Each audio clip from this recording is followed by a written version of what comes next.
Thank you. Terima kasih.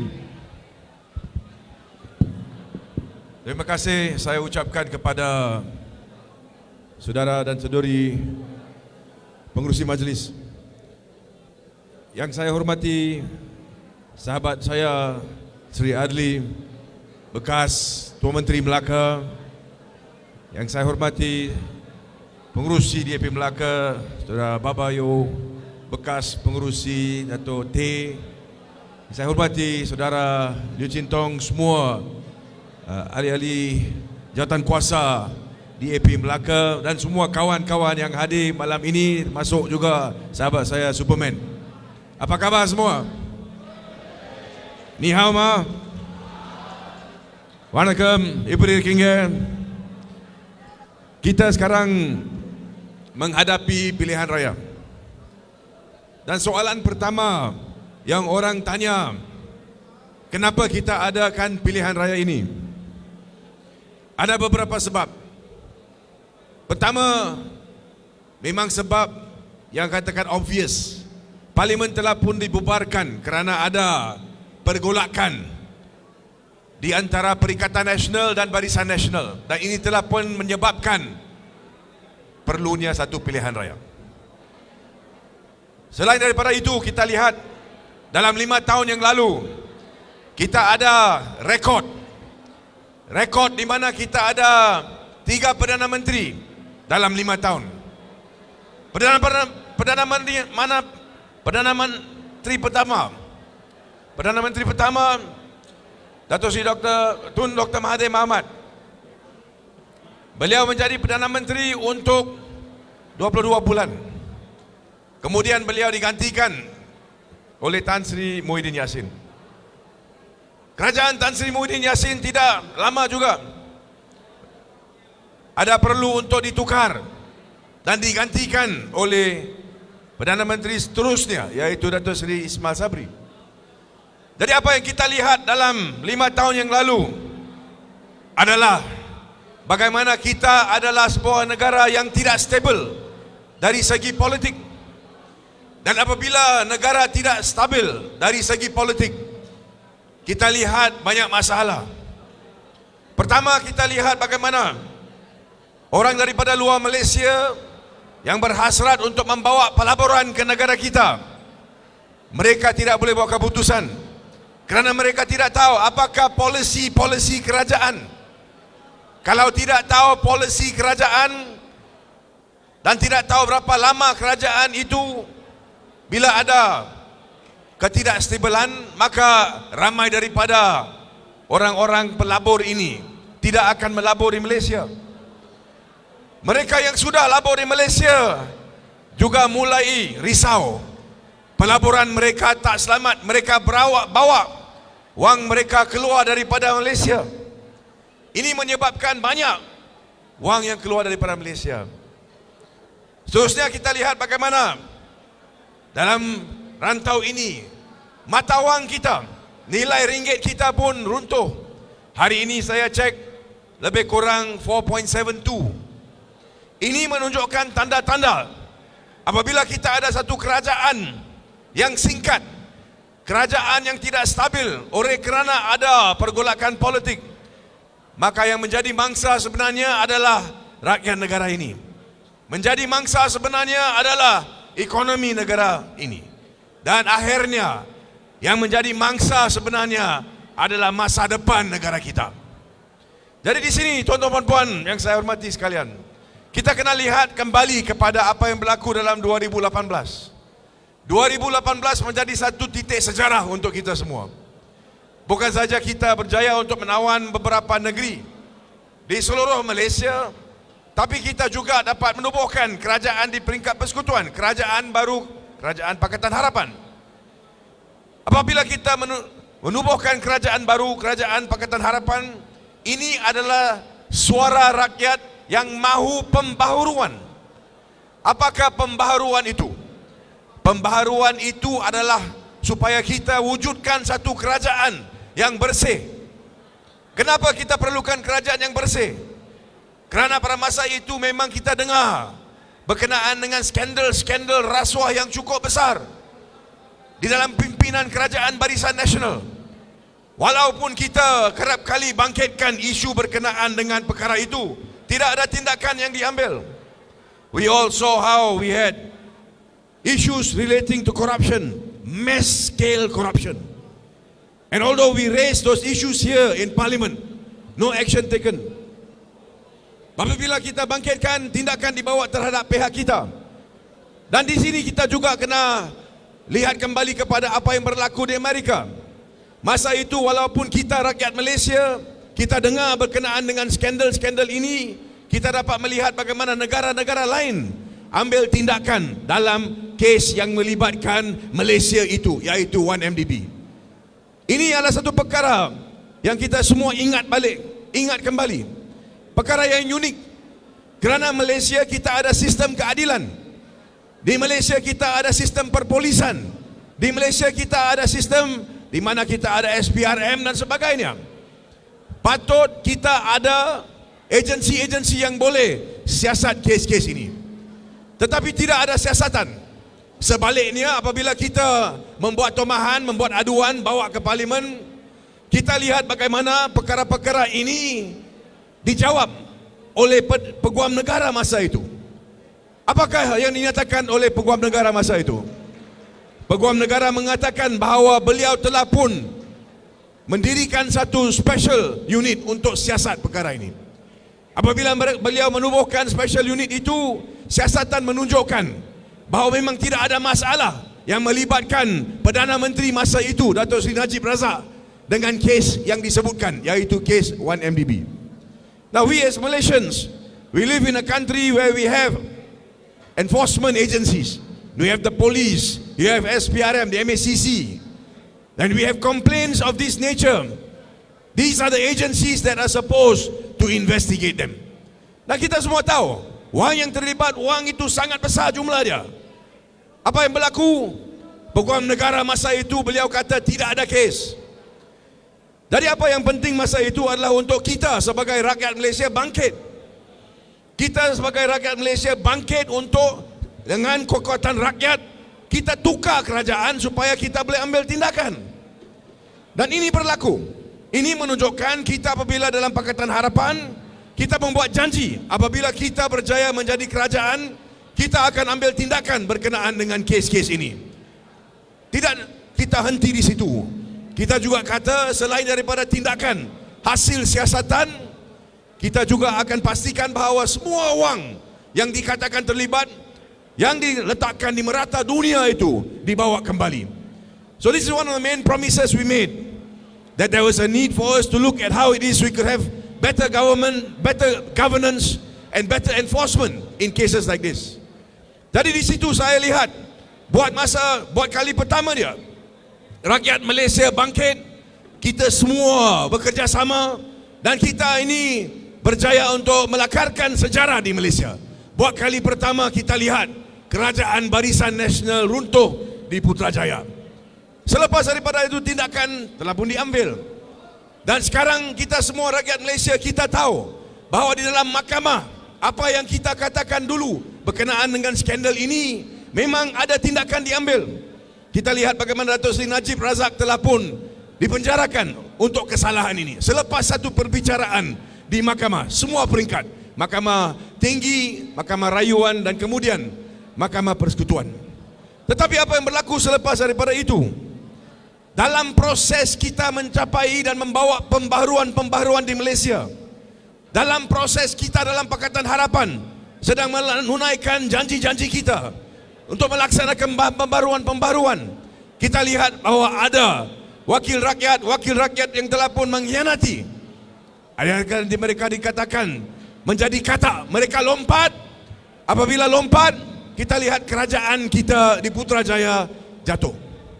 Tuan-tuan dan puan, ramai yang tanya berkenaan dengan apakah sebenarnya kita berjaya capai semasa kita di Putrajaya. Saya ingin menyatakan di sini dan saya mengulangi di seluruh tempat yang saya pergi, because I think it is important for us to understand that when we became government, kita hanya menjadi kerajaan untuk 22 bulan. Dan untuk menjadi kerajaan yang boleh membawa pembaharuan, boleh membawa undang-undang yang baru, boleh mewujudkan sistem-sistem baru yang boleh menunjukkan sistem kerajaan yang berkesan. Ianya memakan masa. Mana ada dalam dunia ini ada satu kerajaan untuk 22 bulan saja. In Malaysia it happened.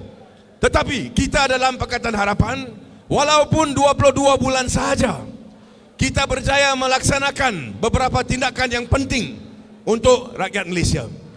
Kita dapat lihat bagaimana isu-isu berkenaan dengan undi 18 itu dibawa oleh kita di dalam Pakatan Harapan. Isu-isu berkenaan dengan status Sabah dan Sarawak yang dimulakan oleh Pakatan Harapan.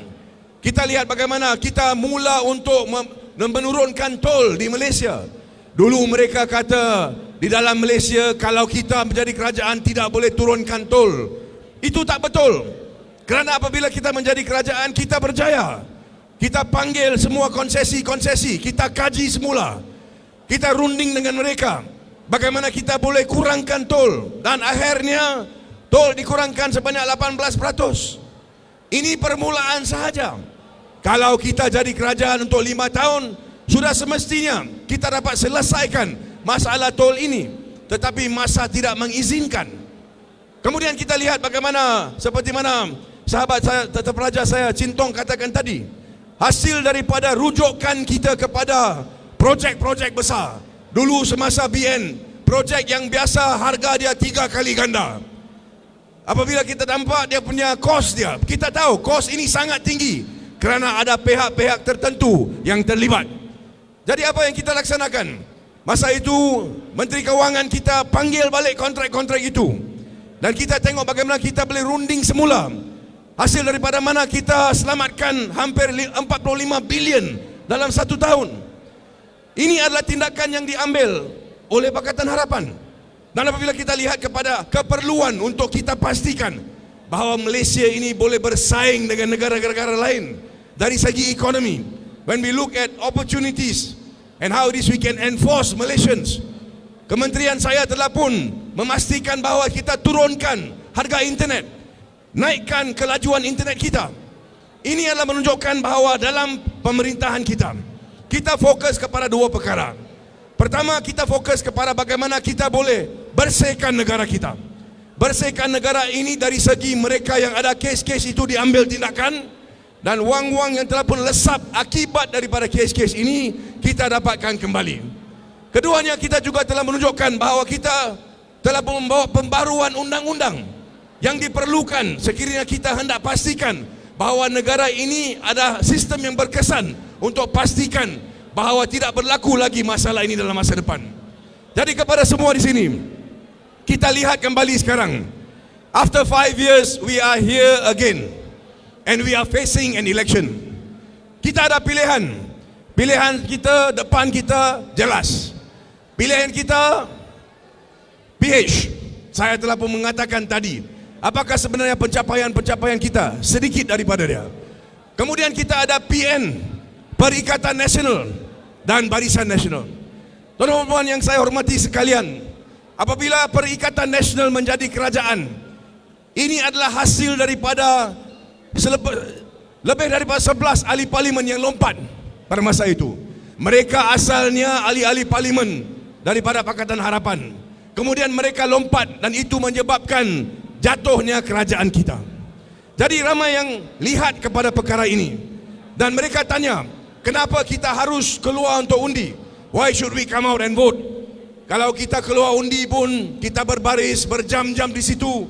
Kemudian kita lihat bagaimana orang yang kita undi hari ini, esok dia lompat. Jadi ramai yang tidak mau keluar untuk undi. Itu menjadi sebab kita sekarang mempunyai undang-undang yang menghalang sesuatu wakil rakyat daripada lompat parti. And I think that is very very important. Kita perlukan satu undang-undang yang memastikan kalau rakyat buat keputusan, kalau kamu sebagai rakyat Malaysia undi untuk seorang wakil rakyat, undi kamu ada nilai. Wakil rakyat itu kena hormat undi kamu. Kalau beliau hianat undi kamu, maka undang-undang sekarang menyebabkan ataupun mempunyai kesan di mana beliau meletakkan jawatan dan kita adakan pilihan raya semula. So this is another achievement that we have. Dan itu menjadi sebab atas mana kita semua di sini, kita kena lihat ke masa depan. Kita tahu bahawa kita ada kerajaan Pakatan Harapan yang tidak diberikan masa yang mencukupi. Selepas daripada itu, kita tengok bagaimana kita ada Perikatan Nasional. Dan sekarang di bawah pimpinan Datuk Seri Ismail Sabri, balik kepada Barisan Nasional. Apabila kita ada kerajaan Barisan Nasional, kita boleh lihat bagaimana pemerintahan yang dulu itu sekarang kembali balik. Kita lihat skandal LCS, skandal yang cukup jelas. Bayaran dibuat tetapi kapal-kapal yang sepatutnya kita, yang tempah sepatutnya kita terima itu belum ada lagi. Ini satu saja contoh. Tapi banyak lagi contoh di mana kewangan kita semua digunakan tanpa ada sebarang siasatan berkenaan dengan bagaimana wang itu digunakan. Kita perlu lihat kepada masa depan. Saya ingat kita semua setuju, kalau kita tak bangkit sebagai rakyat, kalau kita tidak bangun untuk kita sokong kerajaan baru, kerajaan yang bersih, sudah tentu kita tidak akan melihat pembaharuan di Malaysia. So it's very important, ladies and gentlemen. Kalau kita mau negara yang lebih baik, kalau kita semua mau masa depan yang lebih baik, kita tidak boleh hanya duduk dan kata, no, we will not come out to vote. Kita mesti semua keluar undi dan pastikan bahawa kita menangkan wakil rakyat kita. Di Melaka semalam, Setiausaha Agong DAP telah pun membuat pengumuman. Pengumuman berkenaan dengan calon kita untuk Kota Melaka, iaitu saudara Koo Poe Tiong.